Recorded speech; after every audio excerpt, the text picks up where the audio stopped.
بسم اللہ الرحمن الرحیم۔ نسو ایک عورت نما آدمی تھا، باریک آواز، بغیر داڑھی اور نازک اندام مرد۔ وہ اپنی ظاہری شکل و صورت سے فائدہ اٹھاتے ہوئے زنانہ حمام میں عورتوں کا مساج کرتا اور میل اتارتا تھا۔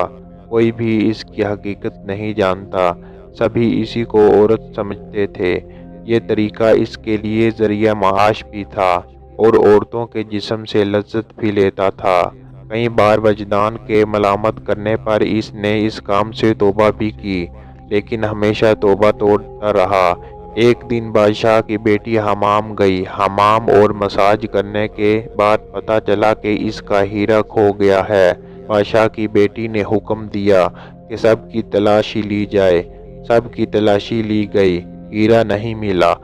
نسو رسوائی کے ڈر کی وجہ سے ایک جگہ چھپ گیا۔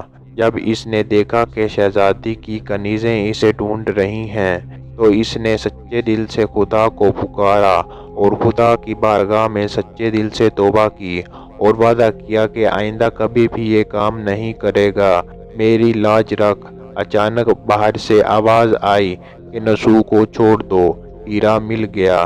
نسو نم آنکھوں سے شہزادی سے رخصتی لے کر گھر آ گیا۔ نسو نے قدرت کا کرشمہ دیکھ لیا تھا اور ہمیشہ ہمیشہ کے لیے اس کام سے توبہ کر دی۔ کئی دنوں سے حمام نہ جانے پر ایک دن شہزادی نے بلاوا بھیجا کہ حمام آ کر میرا مساج کرے، لیکن نسو نے بہانہ بنایا کہ میرے ہاتھ میں درد ہے، میں مساج نہیں کر سکتا ہوں۔ اس کے بعد کبھی حمام نہیں گیا۔ نسو نے دیکھا کہ اس شہر میں رہنا اس کے لیے مناسب نہیں ہے۔ سبھی عورتیں اس کو چاہتی ہیں اور اس کے ہاتھ سے مساج لینا پسند کرتی ہیں۔ چنانچہ جتنا بھی غلط طریقے سے مال کمایا تھا سب غریبوں میں بانٹ دیا اور شہر سے نکل کر میلوں دور ایک پہاڑ پر ڈیرا ڈال کر خدا کی عبادت میں مشغول ہو گیا۔ ایک دن اس کی نظر ایک بھینس پر پڑی جو اس کے قریب گھاس چر رہی تھی۔ اس نے سوچا کہ یہ کسی چرواہے سے بھاگ کر یہاں آ گئی ہے، تب تک میں اس کی دیکھ بھال کر لیتا ہوں جب تک اس کا مالک نہ آئے، لہذا اس کی دیکھ بھال کرنے لگا۔ کچھ دن بعد بھینس نے بچہ دیا۔ نسو نے اس کا دودھ استعمال کرنے لگا۔ کچھ دن بعد ایک تاجری قافلہ راستہ بھول کر ادھر آ گیا جو سارے پیاس کی شدت میں ڈھنڈال تھے۔ انہوں نے نسو سے پانی مانگا۔ نسو نے سب کو دودھ پلایا اور سب کو سیراب کر دیا۔ قافلے والوں نے نسو سے شہر جانے کا راستہ پوچھا۔ نسو نے ان کو آسان اور نزدیکی راستہ دکھایا۔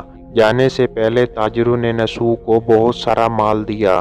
نسو نے ان پیسوں سے وہاں کنواں کھدوایا اور آہستہ آہستہ وہاں لوگ بسنے لگے اور عمارتیں بننے لگی۔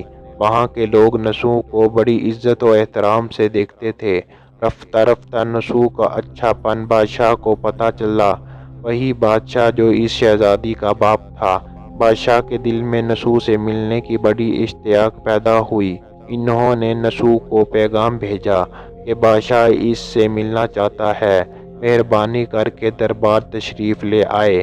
جب نسو کو بادشاہ کا پیغام ملا، انہوں نے ملنے سے انکار کر دیا اور معذرت چاہی کہ مجھے بہت سارے کام ہیں، میں نہیں آ سکتا۔ بادشاہ کو بہت تعجب ہوا۔ انہوں نے کہا کہ اگر نسو نہیں آ سکتے ہم خود اس کے پاس جائیں گے۔ جب بادشاہ نسو کے علاقے میں داخل ہوئے، خدا کی طرف سے مالک الموت کو حکم ہوا کہ بادشاہ کی روح قبض کر لے۔ اس زمانے میں رسم و رواج کے مطابق اور بادشاہ کے نسو سے ملنے کی وجہ سے لوگوں نے نسو کو تخت پر بٹھایا۔ نسو نے اپنے ملک میں عدل و انصاف کا نظام قائم کیا اور اس شہزادی سے شادی کر لی۔ ایک دن نسو تخت پر بیٹھ کر لوگوں کی داستانی کر رہے تھے۔ ایک شرد وارد ہوا اور کہنے لگے کہ کچھ سال پہلے میری بھینس گم ہو گئی، آپ کی عدالت سے اپنی بھینس کا طلبگار ہوں۔ نسو نے کہا کہ تمہاری بھینس میرے پاس ہے، آج جو کچھ میرے پاس ہے وہ تمہاری بھینس کی وجہ سے ہے۔ نسو نے حکم دیا کہ اس کے سارے مال اور دولت کا آدھا حصہ بھینس کے مالک کو دے دیا جائے، اور وہ شخص خدا کے حکم سے کہنے لگا، اے نسو جان لو، نہ میں انسان ہوں اور نہ ہی وہ جانور بھینس ہے، بلکہ ہم دو فرشتے ہیں، تمہارا امتحان کرنے کے لیے آئے تھے۔ یہ سارا مال اور دولت تمہارے سچے دل سے توبہ کرنے کا نتیجہ ہے، یہ سب کچھ تمہیں مبارک ہو۔ وہ دونوں فرشتے نظروں سے غائب ہو گئے، اسی وجہ سے سچے دل سے توبہ کرنے کو توبہ نصوح کہتے ہیں۔